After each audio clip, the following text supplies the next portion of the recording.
Sepotong senja untuk pacarku karya Seno Gumira Aji Dharma.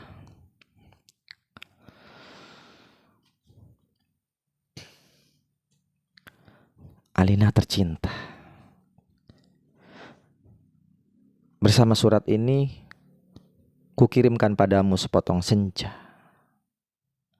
Dengan angin, debur ombak, matahari terbenam, dan cahaya keemasan.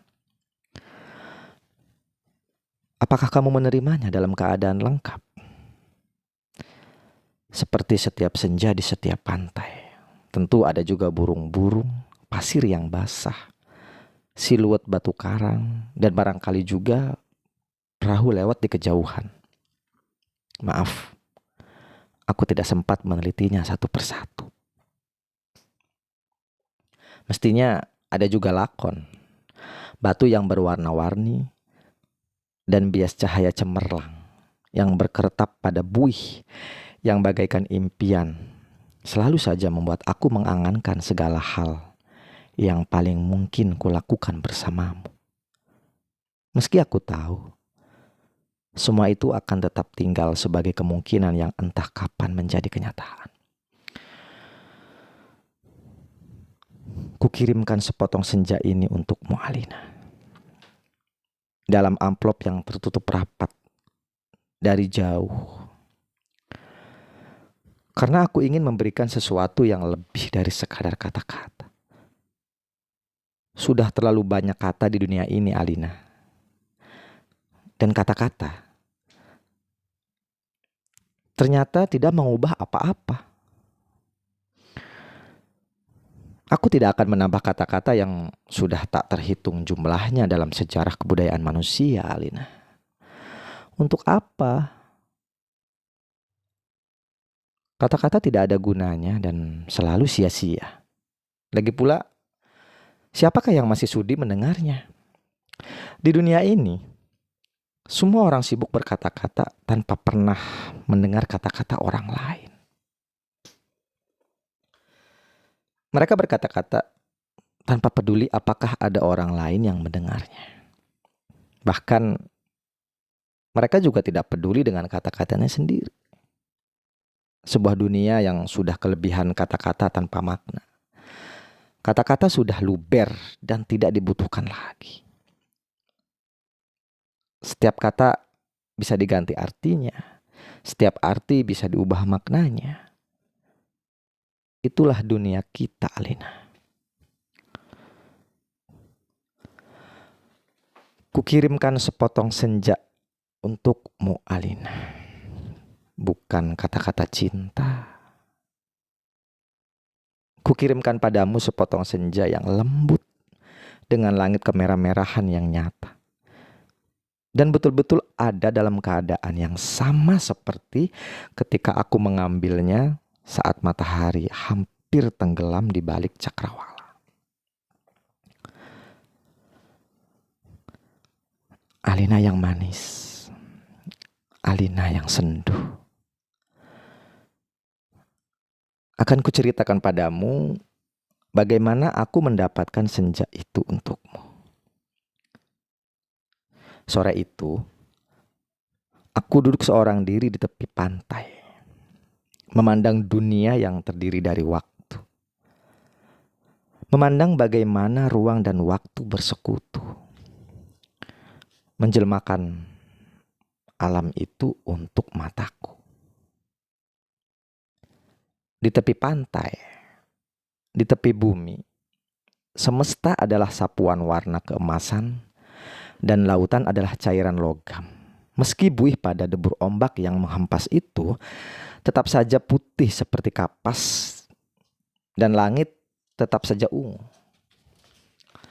Dan angin tetap saja lembab dan basah. Dan pasir tetap saja hangat ketika kususupkan kakiku ke dalamnya.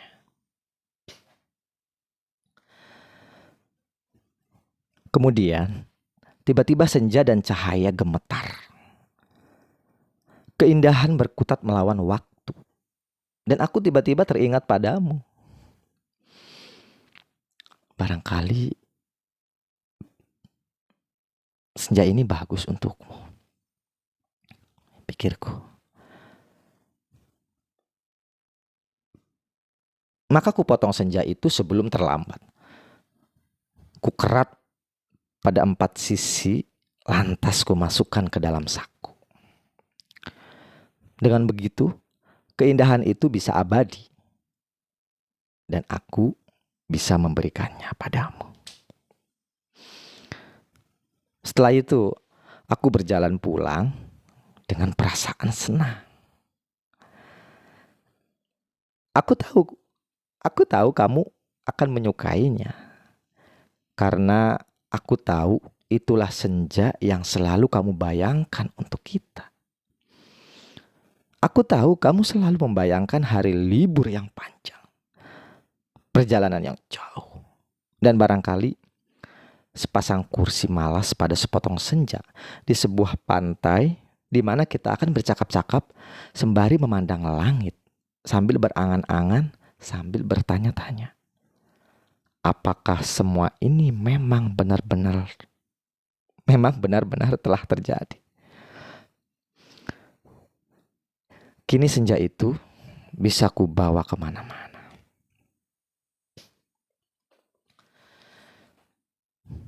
Ketika aku meninggalkan pantai itu, kulihat orang-orang datang berbondong-bondong.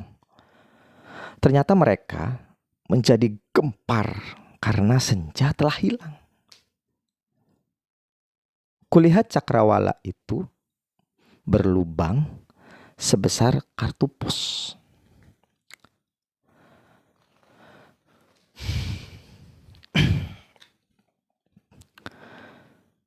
Alina sayang, semua ini telah terjadi dan kejadiannya akan tetap seperti itu. Aku telah sampai ke mobil. Ketika di antara kerumunan itu, kulihat seseorang menunjuk-nunjuk ke arahku. Dia yang mengambil senja itu. Saya lihat dia mengambil senja itu.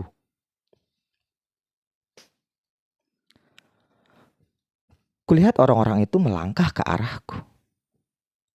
Melihat gelagat itu, aku segera masuk mobil dan tancap gas. Catat nomornya.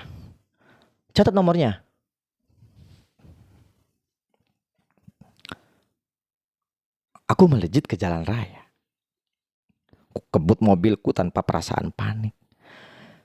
Aku sudah berniat memberikan senja itu untukmu. Dan hanya untukmu saja, Alina. Tak seorang pun boleh mengambilnya dariku. Cahaya senja yang keemasan itu berbinar-binar di dalam saku. Aku merasa cemas. Karena meskipun kaca mobilku gelap, tapi cahaya senja tentu cukup terang dilihat dari luar. Dan ternyata cahaya senja itu memang menembus segenap celah dalam mobilku. Sehingga mobilku itu meluncur dengan nyala cemerlang ke aspal maupun ke angkasa.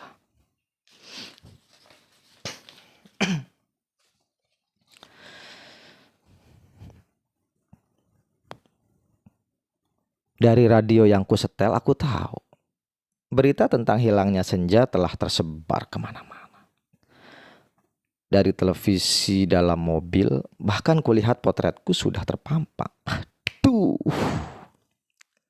baru hilang 1 senja saja, sudah paniknya seperti itu. Apa tidak bisa menunggu sampai besok? Bagaimana kalau setiap orang mengambil senja untuk pacarnya masing-masing? Barangkali memang sudah waktunya dibuat senja tiruan yang bisa dijual di toko-toko, dikemas dalam kantong plastik dan dijual di kaki lima. Sudah waktunya senja diproduksi besar-besaran supaya bisa dijual anak-anak pedagang asongan di perempatan jalan. Senja, senja, cuma 1.003. Senja, senja, cuma 1.003.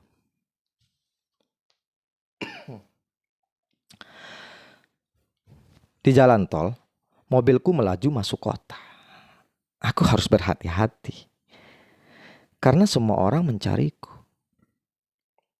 Sirene mobil polisi meraung-raung kemana-mana. Sirene mobil polisi meraung di mana-mana. Cahaya kota yang tetap gemilang tanpa senja membuat cahaya keemasan dari dalam mobilku tidak terlalu kentara. Lagi pula di kota, tidak semua orang peduli apakah senja hilang atau tidak. Di kota, kehidupan berjalan tanpa waktu. Tidak peduli pagi, siang, sore, atau malam. Jadi tidak pernah penting senja itu ada atau hilang. Senja cuma penting untuk turis yang suka memotret matahari terbenam. Boleh jadi hanya demi alasan itulah senja yang kubawa ini dicari-cari polisi. Sirene polisi mendekat dari belakang. Dengan pengeras suara, polisi itu memberi peringatan. Pengemudi mobil Porsche abu-abu metalik nomor SG 9658A harap berhenti. Ini polisi. Anda ditahan karena dituduh telah membawa senja. Meskipun tak ada peraturan yang melarangnya, tapi berdasarkan... Aku tidak peduli.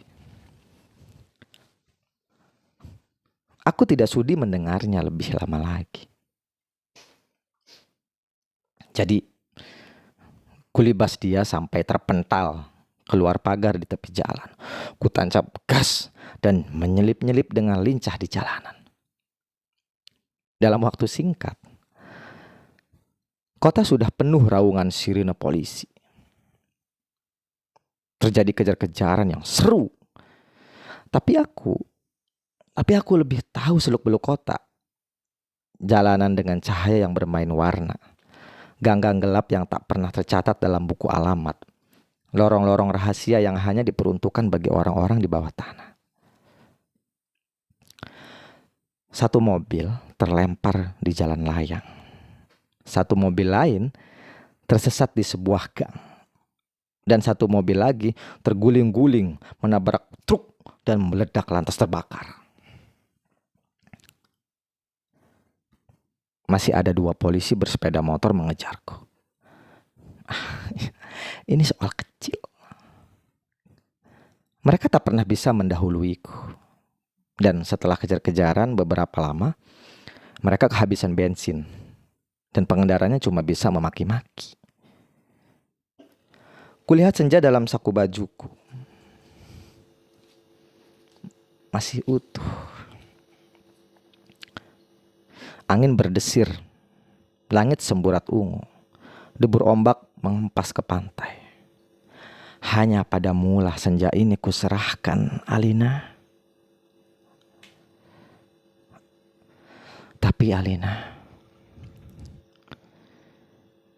polisi ternyata tidak sekonyol yang kusangka.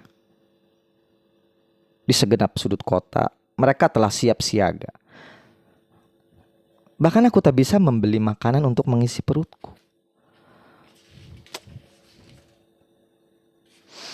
Bahkan di langit tanpa senja, helikopter mereka menyorotkan lampu ke setiap celah gedung bertingkat.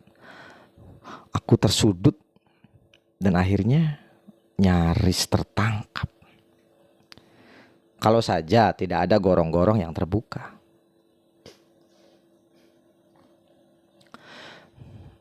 Mobilku sudah kutinggal ketika memasuki daerah kumuh itu. Aku berlari di antara gudang, rumah tua, tiang, serta temali.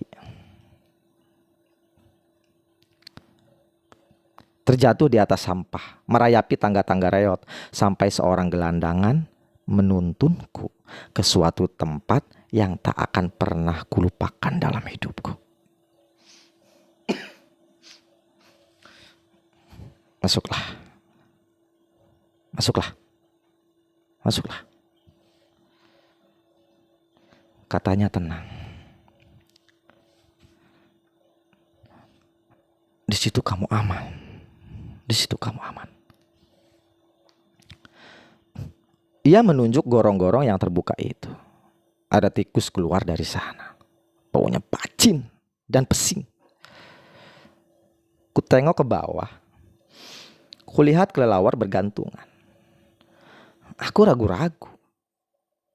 Namun deru helikopter dengan lampu sorotnya yang mencari-cari itu melenyapkan keraguanku. Masuklah, masuklah. Kamu tidak punya pilihan lain. Dan gelandangan itu mendorongku. Aku terjerembab jatuh. Bau busuknya bukan main. Bukan main baunya. Gorong-gorong itu segera tertutup dan kudengar gelandangan itu merebahkan diri di atasnya. Lampu sorot helikopter menembus celah gorong-gorong, tapi tak cukup untuk melihatku. Kuraba senja dalam kantongku. Cahayanya yang merah keemas-emasan membuat aku bisa melihat dalam kegelapan. Aku melangkah dalam gorong-gorong yang rupanya cukup tinggi juga. Kusibakan kelelawar-kelelawar bergantungan yang entah mati, entah hidup itu. Kulihat cahaya putih di ujung gorong-gorong. Air busuk mengalir setinggi lutut. Namun makin ke dalam makin surut. Di tempat yang kering, kulihat anak-anak gelandangan duduk-duduk maupun tidur-tiduran. Mereka berserakan memeluk rebana dengan mata yang tidak memancarkan kebahagiaan. Aku berjalan terus melangkahi mereka dan mencoba bertahan. Betapapun ini lebih baik daripada aku harus menyerahkan senja, Alina.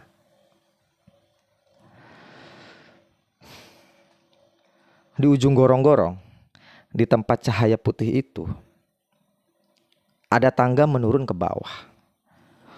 Kuikuti tangga itu. Cahaya semakin terang dan semakin benderang. Astaga. Kamu boleh tidak percaya, Alina. Tapi kamu akan terus membacanya. Tangga itu menuju ke mulut sebuah gua. Dan tahukah kamu?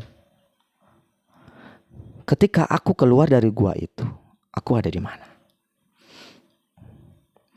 Di tempat yang persis sama dengan tempat di mana aku mengambil senja itu untukmu, Alina.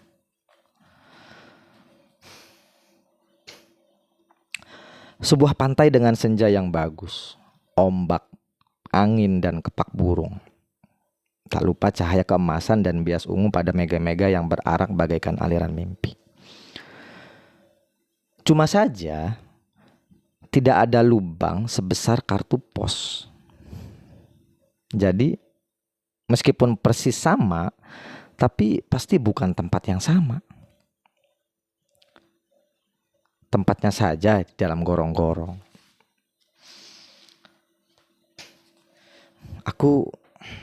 Aku berjalan ke tepi pantai.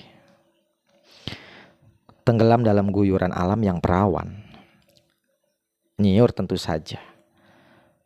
Matahari. Dan dasar lautan yang bening dengan lidah ombak yang mendesis-desis. Tak ada cottage, tak ada barbecue, tak ada marina. Semua itu memang tidak perlu. Senja yang bergetar melawan takdir membiaskan cahaya keemasan ke tepi semesta. Aku sering malu sendiri melihat semua itu, Alina. Apakah semua itu mungkin diterjemahkan dalam bahasa? Sambil duduk. Sambil duduk di tepi pantai, aku berpikir-pikir. Untuk apakah semua ini kalau tidak ada yang menyaksikannya? Setelah berjalan ke sana kemari, aku tahu kalau dunia dalam gorong-gorong ini kosong melompong. Tak ada manusia, tak ada tikus, apalagi dinosaurus. Hanya burung yang berkepak. Tapi ia sepertinya bukan burung yang bertelur dan membuat sarang. Ia hanya burung yang dihadirkan sebagai ilustrasi senja. Ya, ia hanya burung yang dihadirkan sebagai ilustrasi senja. Ia hanya berkepak dan berkepak terus di sana. Aku tak habis pikir, Alina. Aku tak habis pikir. Alam seperti ini dibuat untuk apa? Untuk apa senja yang bisa membuat seseorang kepingin jatuh cinta itu jika tak ada seekor dinosaurus pun menikmatinya? Sementara di atas sana orang-orang ribut kehilangan senja.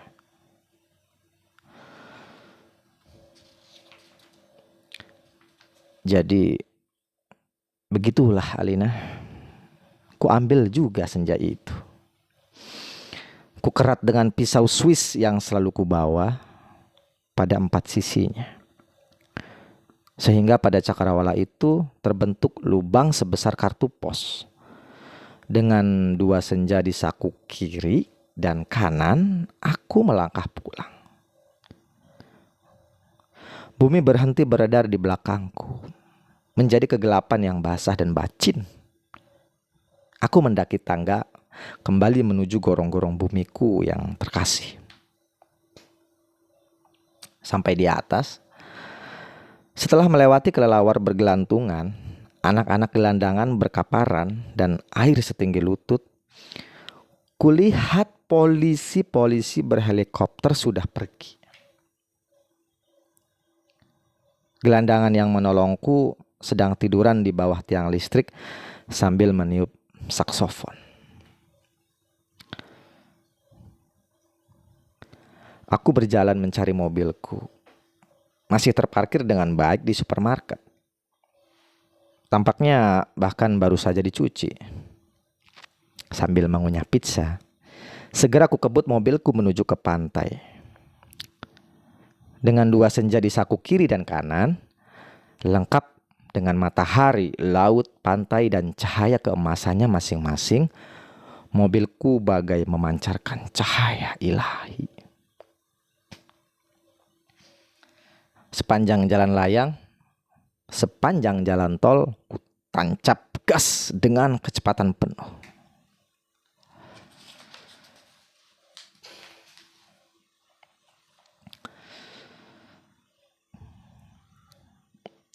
Alina kekasihku, pacarku, wanitaku. Kamu pasti sudah tahu apa yang terjadi kemudian. Kupasang senja yang dari gorong-gorong pada lubang sebesar kartu pos itu, dan ternyata pas. Lantas kukirimkan senja yang asli ini untukmu lewat pos. Aku ingin kamu mendapatkan apa yang kulihat pertama kali. Senja dalam arti yang sebenarnya, bukan semacam senja yang ada di gorong-gorong itu.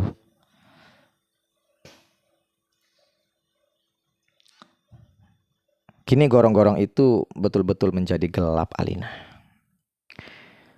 Pada masa yang akan datang, orang-orang tua akan bercerita pada cucunya tentang kenapa gorong-gorong menjadi gelap.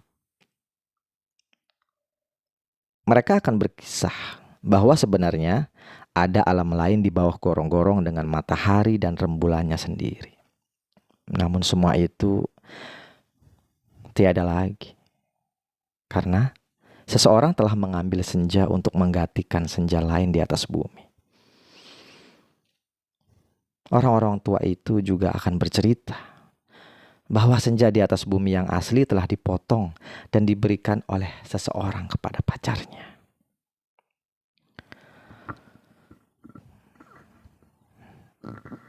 Alina yang manis, paling manis dan akan selalu manis.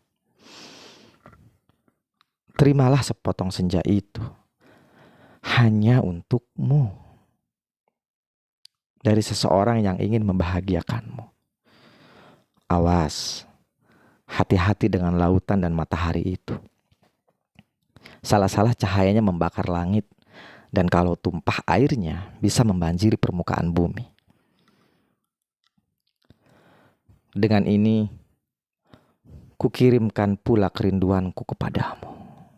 Dengan cium, peluk, dan bisikan terhangat. Dari sebuah tempat yang paling sunyi di dunia. Karangbolong, Jakarta, 1991. Terima kasih.